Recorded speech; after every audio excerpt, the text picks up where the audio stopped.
Hello, and welcome to Part 3 of our YouTube playlist for Public Policy, Change and Development.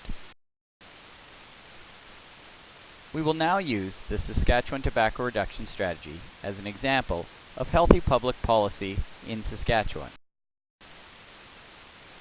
In Canada, more than 30,000 men and 17,000 women, including 55 boys and 41 girls under the age of 1, died as a result of active and passive smoking in 1998.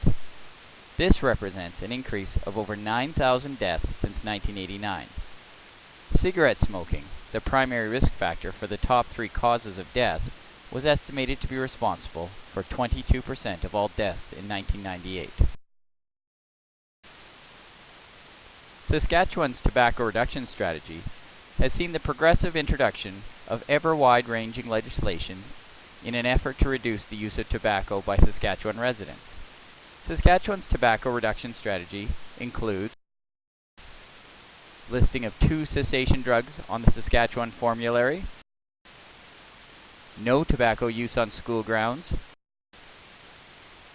a ban on tobacco displays and outdoor signs, no smoking within 3 meters of entrances to enclosed public places, smoke-free public places, smoke-free vehicles when children under 16 are present,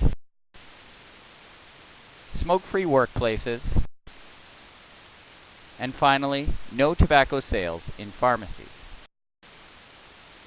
From the Saskatchewan Ministry of Health, we can see the strategic operational structure of tobacco reduction strategies in Saskatchewan.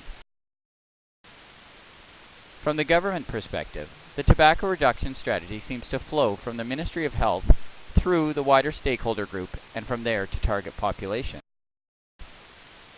However, as we saw in the presentation on health policy development is not a linear process.